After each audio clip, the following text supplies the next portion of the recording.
God. And then we read this word, therefore, since we are surrounded by so great a cloud of witnesses, let us also lay aside every weight and sin which clings so closely, and let us run with endurance the race that is set before us, looking to Jesus, the founder and perfecter of our faith, who for the joy that was set before him endured the cross, despising the shame, and is seated at the right hand of the throne of God. I actually want to focus on just one little phrase there in chapter 1. But first I want to talk to you about, and that word, let us lay aside every weight and sin which clings so closely.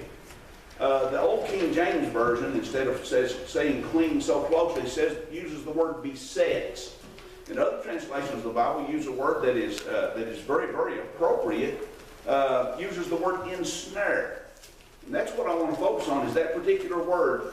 The ESV, they use 3 words to describe that word, cling so closely, that word beset. Now, it reminds me of a person that I know that's a trapper, that's a fur trapper.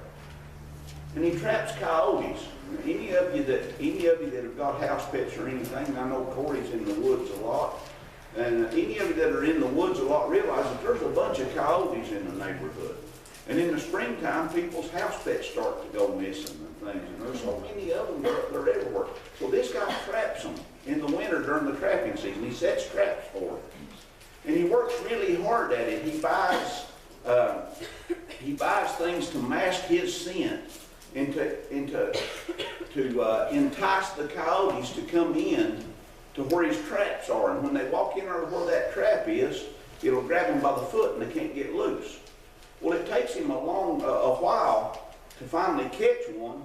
But you know, after he catches one coyote, he uses that one coyote, that dead coyote, for bait, because oddly enough, coyotes will eat each other. And I could start right now and launch into a whole other lesson about biting and devouring, about being warned about biting and devouring one another, how even family members will do that, because they eat their own family. And that's a terrible thing. But once he's caught that one coyote, they'll fight their way to get to the traps. He'll catch one a night until the whole pack of coyotes has been caught. And then 2 or 3 weeks later, he'll leave his traps there, and he'll leave that old dead carcass there, and 2 or 3 weeks later, another whole pack of coyotes will come in and start catching another whole pack of coyotes again.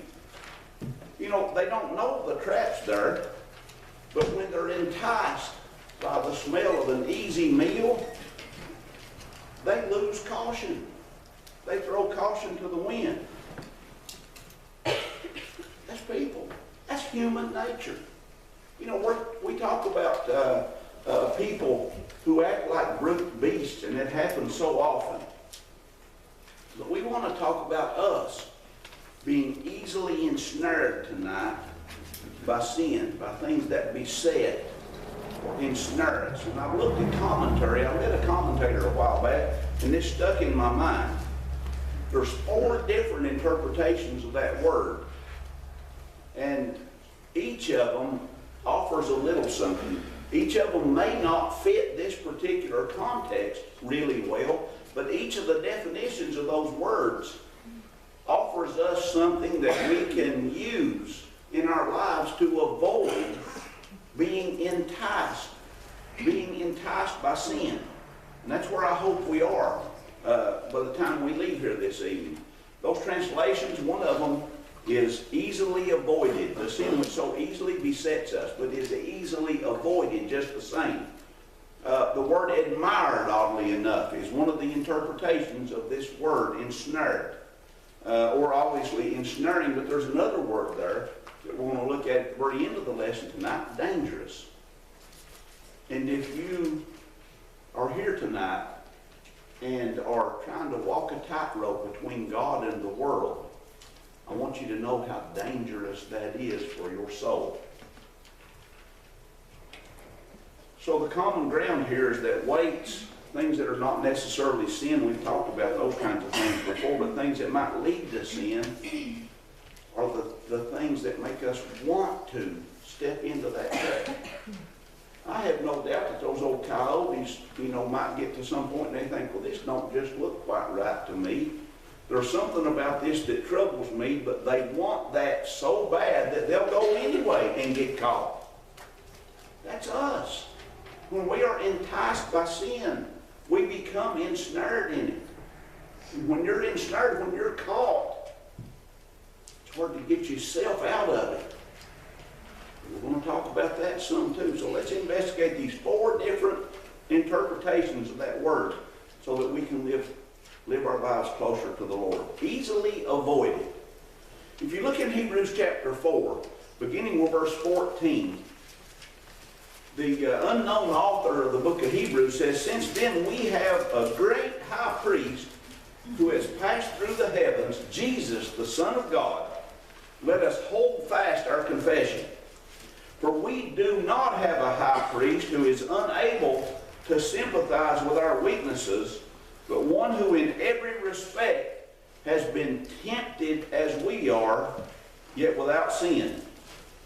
Let us then with confidence draw near to the throne of grace, that we may receive mercy and find grace to help in time of need." I've looked at this verse over and over, and I've just looked at that last little phrase. Help, grace to help in time of need. Help in time of need. I'm the neediest person in the world when it comes to God. I'm constantly talking to Him and telling Him that I'm worried and I know I'm not supposed to worry. I'm constantly talking to Him and just telling Him things all the time that He already knows. Constantly. I get to the point sometimes I say, "Lord, it's me again." When I'm by myself, we don't pray public prayers that way. "Lord, it's me again, and I've got the same old problems. I've got the same old worries." Matter of fact, when I pray on the way to school every morning, I pray almost the same exact prayer. Because I'm asking God for the same things every day. I've looked at those words, grace to help in time of need. And I'm needy. But that's in a sense out of context of this verse. Because this verse is talking about temptation. About us being weak and giving in to temptation. And being ensnared by sin. And there's the way out. Sin is easily avoided if we take it to the Lord. If we look at the example of the Lord Jesus Christ and ask God to help us with confidence draw near to the throne of grace. You know how you draw near to the throne of grace? The best way is to do it on your knees with your head down, bowed in humility. Like the publican was who smote his breast and said, just be merciful to me, Lord, I'm a mess. That's how we come boldly, draw near with confidence to the throne of grace. And that's how we receive mercy and grace to help in time of need. The need being the temptation to fall into the snares and traps. That's the context of this. If I were to ask for a show of hands, how many of y'all are needy people when it comes to asking God for things all day long? I would hope that every hand in here would raise. We are. We're a mess. We are lost and undone without the Lord Jesus Christ. Like the prophet Isaiah said, I can't go talk to people. I'm a man of unclean lips. And the Lord made him clean and made him able and gave him all that he needed. And the Lord does the same thing to us. This text teaches us in no uncertain terms to reach out to God in times of temptation. In the context of Hebrews 4:14 through 16, giving in to our desire to sin is a demonstration of weakness. It is our personal human weakness, and Jesus felt the same temptation that we feel. We can't stand in front of God on Judgment Day and say, you have no idea what it was like to be me because you're up here in heaven, because Jesus can say, did you read Matthew, Mark, Luke, and John? Did you read any of them? I was there. I was one of you. He doesn't expect us to be as perfect as he was, but he knows and he sympathizes. Having the Son of God sympathize with me when I fall and I get ensnared and I pray for help to get out of that snare is wonderful. And it's something that we need to take advantage of, not take for granted and sin for the sake of sin, but take advantage of when we do give in to temptation. When we feel temptation and we feel like we can't resist it, that's the best time, before we have fallen into the trap. Jesus never became ensnared, but he understands and he's sympathetic to our tendencies as human beings, even Christians, to become ensnared. And he stands willing to offer mercy and grace when we need it. So becoming ensnared can be avoided by following these simple words in Hebrews 4 here. That word admired, I said, a very curious word. One of the more abbreviated books, chapters of the book of Isaiah, chapter 39, one of the smaller books. Isaiah is a long book of the Bible. Isaiah had a lot going on in his life.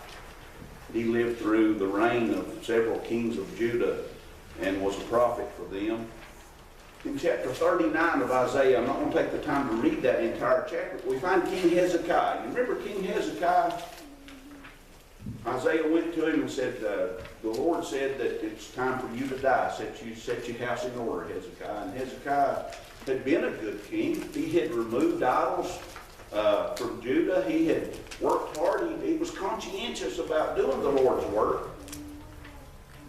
And so he asked, he said, please, let me have more time.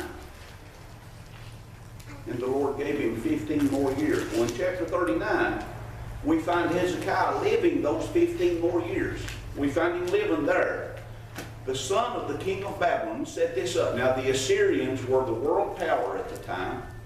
The Assyrians were the same people who God told Jonah to go to. King Sennacherib of the Assyrians, living in Nineveh, the capital city of the Assyrians. And they were a bloodthirsty, barbaric people. The Babylonians were a little more civilized. I say a little more civilized. So the son of the king of Babylon comes here to Judah, to where Hezekiah is the king. The kingdom has been divided. We've got Judah. We've basically got Jerusalem, the capital city, the tribe of Judah, and the tribe of Benjamin, and this tiny little piece of real estate in the Middle East. And the Assyrians controlling everything else, including the other 10 tribes, what used to be the other 10 tribes. And they were doing it with an iron fist. Well, the Babylonians began to gain some power and gain a little momentum against them. So the king of Babylon sends his son here to Israel, brings a gift to King Hezekiah. Here's a gift. In a sense, he's saying, you know, throw in with us. I heard something really good about you all recently, and I want y'all to throw in with us. You see, not long before, there were 185,000 Assyrians camped out for battle, ready to literally completely take over what was left of Judea, what was left of the Promised Land, all that was left, this tiny little stronghold. And like I said this morning, God had sent an angel of the Lord to kill 185,000 of them. No doubt that got back to the Babylonians. They said, there's something good going on down there. And Hezekiah, you know, you see those defining moments in a person's life when you could go one way or the other. You can make that decision, one decision or the other. 185,000 Assyrians were killed. The king went back. He had failed in battle, and his sons assassinated him. It's chapter 37 of Isaiah. And these people recognized that there was a powerful force of some sort in Judah. They may not have recognized God Almighty as the creator of the universe, but they recognized that these people are good people to have on your side.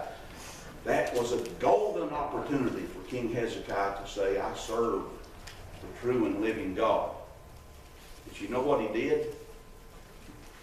Isaiah 39 verse 2, Hezekiah welcomed them gladly, and he showed them his treasure house, the silver, the gold, the spices, the precious oil, his whole armory, all that was found in his storehouses. There was nothing in his house or in all his realm that Hezekiah did not show them. And Isaiah pronounced God's final judgment on the reign of Hezekiah so foolishly and selfishly. And he told Hezekiah through Isaiah, he said, you know, after you die, all this that you showed this king of Babylon is going to be sent to Babylon, along with your sons who are going to be made eunuchs and serve in King Nebuchadnezzar's court in Babylon. And Hezekiah says something then in verse 8 of that chapter, chapter 39 of Isaiah, that just absolutely floors me. King Hezekiah basically says, well, at least I'll be gone. I won't have to see it. Oh my goodness. I typed the word wow here in my notes. Wow. At least I'll be gone. I won't have to see it. He says, you know, won't be in my lifetime. Who among us doesn't want to leave some sort of a legacy for our kids, a legacy of faith, an example to follow, something? And Hezekiah, well, at least it won't be in my time. You know, God's good enough to me there. He won't let me have to deal with it. What would have been the thing to do? You know, we're talking about seeking the admiration of people here. Being ensnared. Let's stick with the lesson. Being ensnared. Can we be ensnared by seeking praise and admiration from people? Hezekiah did, but he fell in, son. I mean, they put the warning sign, the stop sign was up, and he stepped around it and fell right in the manhole. What should he have done? Instead of, hey, look at me, look at all my stuff, Babylon. Maybe he should have just given the glory to God. Is there ever any doubt where what we have, you know, all the stuff that Hezekiah did, whatever we have in our storehouses or whatever in our closet or in our pantry, is there ever any doubt where it came from? Where it comes from every day? Give us this day our daily bread. And we can open that deep freeze up, and there's pork chops in there that's been in there 2 or 3 weeks, and we can thaw them out and eat them, and they're just like when you bought them at the store, kind of. And they've been in there, and we can go back and dig down in the bottom of it, and there's a pack of chicken. I hope I'm not just talking about myself. I hope I'm not the only one. But we have so much more, we lose track of it. We have so much, and God is so good to us. What should Hezekiah have done? 2 Chronicles chapter 32 verse 27 alleviates any doubt as to where anything we have comes from, at least for Hezekiah did. 2 Chronicles 32 beginning with verse 27, read along. And Hezekiah had very great riches and honor, and he made for himself treasuries for silver, for gold, for precious stones, for spices, for shields, and for all kinds of costly vessels. Storehouses also for the yield of grain, wine, and oil, and stalls for all kinds of cattle and sheepfolds. He likewise provided cities for himself, and flocks and herds in abundance. For God had given him very great possessions. Did Hezekiah have anything to brag about? God had given him, and all he'd had to have said to this son of the Babylonian king was, God gave me all this. I'm nobody special. God has chosen me to lead this great people of his. God fought that battle for us and killed 185,000 Assyrians. Give glory to God, because all I am is just old Hezekiah and nobody else. And God made me, as a matter of fact. But he fell into the snare. He fell into the snare of flattery, of being flattered for all the attention. This leader of this pagan nation that was about to rise up, and no doubt he began to think, oh, how special I am. He fell into the snare of wanting to be admired for the possessions that God had given him. Did he mention anywhere in this chapter, this short chapter of Isaiah, that God had given him the victory over Assyria through an angel? That not a single man of his army rose up and even took a sword against them? He didn't say a word about it. The Apostle Paul in Galatians chapter 1 and verse 10 said, "For am I now seeking the approval of man or of God? Or am I trying to please man?" Paul said, if I were still trying to please man, I would not be a servant of Christ. Hezekiah ceased being a servant of God when he took all this praise upon himself. I wonder how differently things would have turned out if Hezekiah had just said, God gave me the victory over my enemies, and God has prospered me. I thank you. Although I thank you for these gifts, I'm not going to throw in with you. I'm not going to put my alliance with you. I'm going to put my trust in God to deliver me from the Assyrians. I'm not going to go to Egypt for their chariots. I'm just going to put my trust in God. What would have happened? We know that it would have turned out very differently. That God would have blessed him and blessed his children to have stayed there and created a lineage of kings. But that's not how it happened, because he fell into the trap of pride, really. That's what it is. Yeah. They began to, they singled him out, and he just took all the accolades for himself. For himself. But God had given him very great possessions. God has given us so much, and we have nothing to boast about. That other word, ensnaring, is pretty obvious. Ensnaring. I've heard preachers say, and I wrote that down in a quote one time, sin takes us farther than we intended to go, keeps us longer than we intended to stay, and costs us more than we're willing to pay. James 1:14 says that each person is tempted when he is lured and enticed by his own desire. Then desire, when it is conceived, gives birth to sin, and sin, when it is fully grown, brings forth death. You know what they call the little scent that catches that first coyote?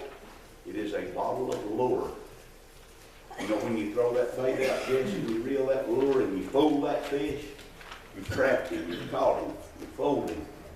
It was something that wasn't real, but he thought it was. Or maybe it's just something that made him mad. That happens too. In any case, being ensnared is giving in to sin. Plain and simple.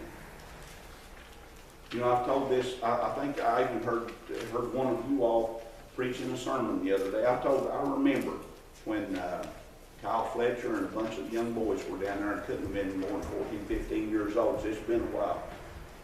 And I told them, I said, you know, I said, giving in to the devil is like opening the door and welcoming somebody in your house that's going to trash your house and do all these things, stay longer than you want them to stay, eat up all your food and cost you more. That's what falling into these snares of the devil is. It's opening the door and letting him in. When that old animal's caught in that trap, it's a whole lot harder to get out of that trap than it is to just walk around it. That goes back to the easily avoided part, just to step around it. Yeah. That's what the prayer does. That's what being strengthened by Jesus saying, I have been there and was tempted just like you were, ensnared. And I told him, I said, you know, once you let him in, you got to fight him off with one hand, hold the door open with the other one. And it's a whole lot easier to just leave the door shut. That's a very simplified way, offering the devil in for coffee and cake, and then you want him to leave, he's not going to leave. Sin's like that. That old coyote could just go on down to the edge of the road and eat a possum if he wanted to. Roadkill. Plenty of them. You know what all that old coyote's got? to do when he's in that snare? You just wait for the trapper to come because it's over. It's done. It's the end.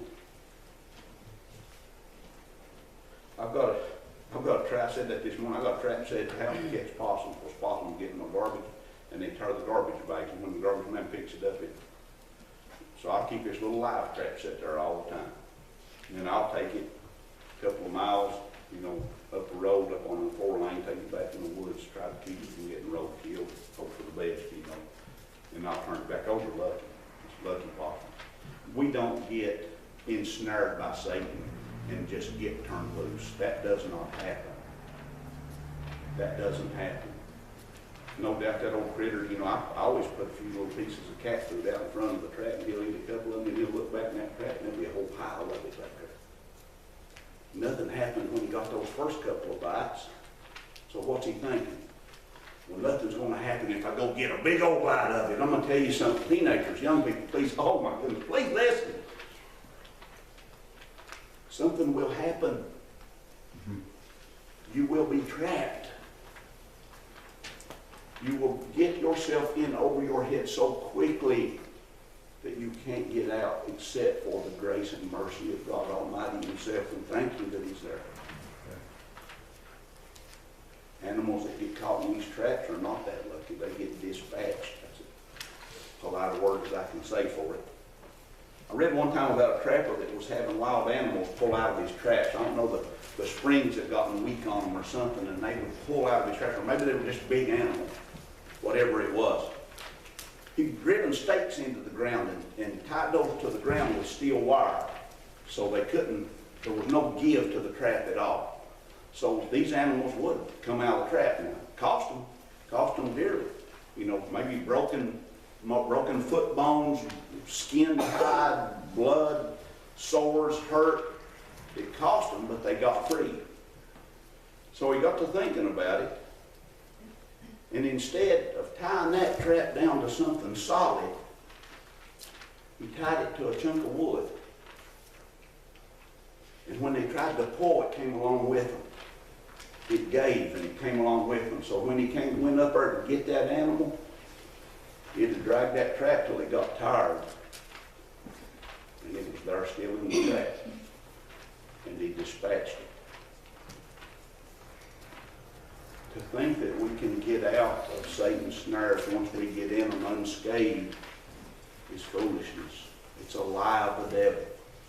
He told Eve a lie, and there was a little fuzzy truth in that lie. You realize that? He said, I can't eat that fruit, I'll die. He said, no, you won't. And she ate it and nothing happened.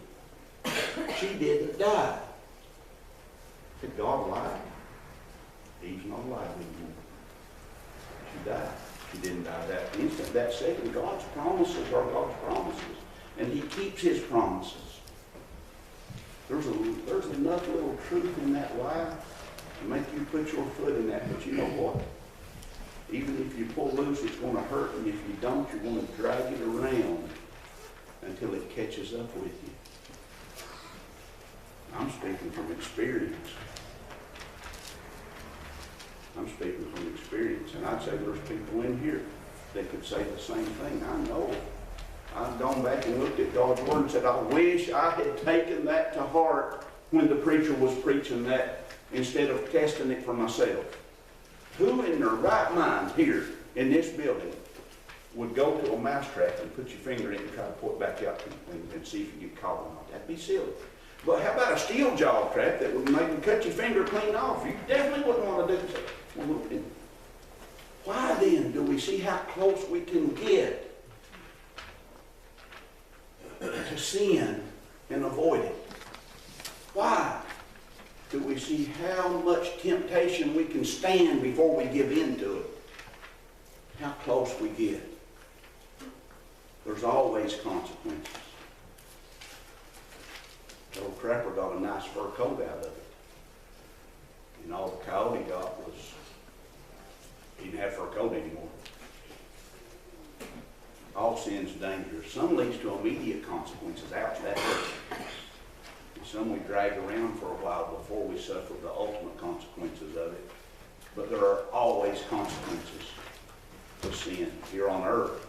And the ultimate consequences to sin is separation from God in eternity. And nobody wants to be separated from God in eternity. All sin is dangerous for our souls. So it boils down to this: the weights that beset or ensnare us, the sin that traps our souls and takes us farther than we need to go into, and catches us up in things that we ourselves alone can't get out of.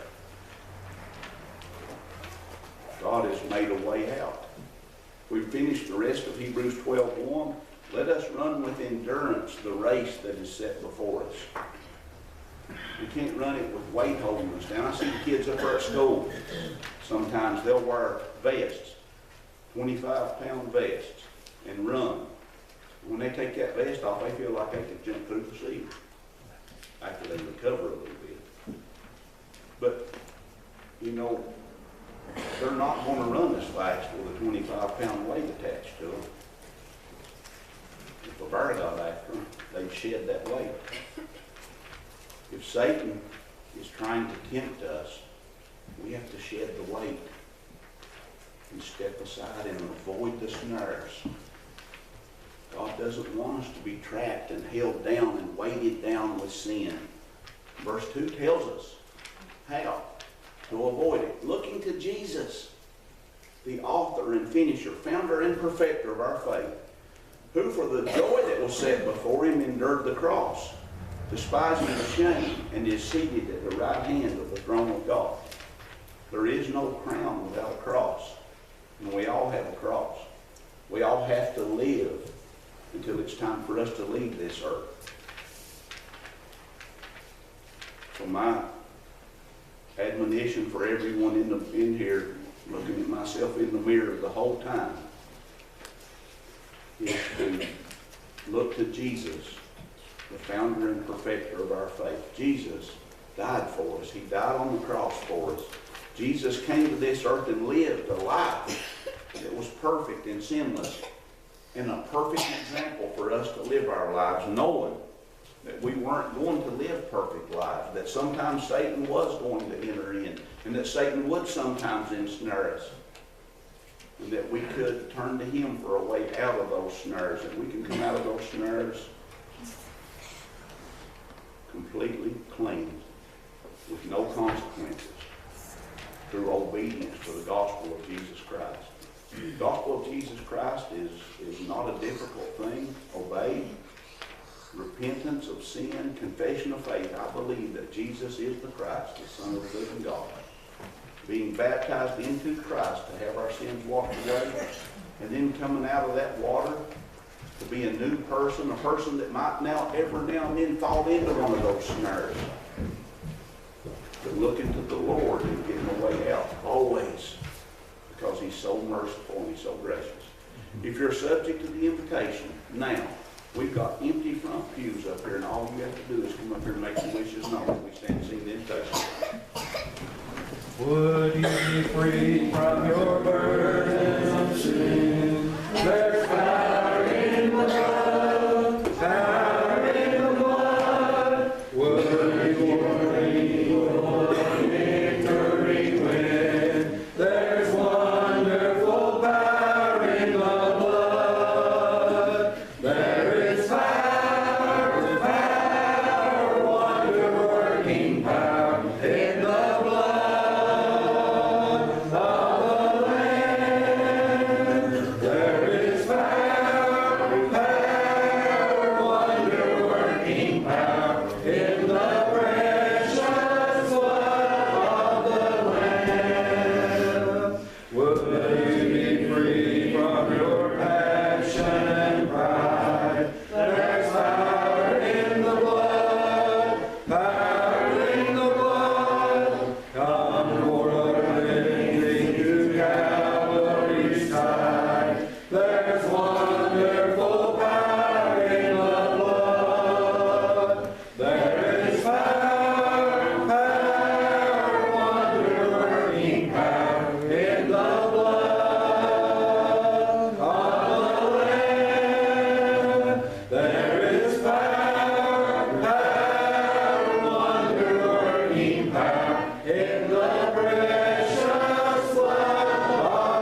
in the precious blood of the Lamb. If you got a bulletin, you look in the bulletin, the sermon I preached, that's not even remotely the sermon that's in the bulletin for tonight, because I just could not make that work, and I apologize for that. Are there those this evening who have not had the opportunity to take the Lord's Supper? Okay, we do have several. We'll sing number 153.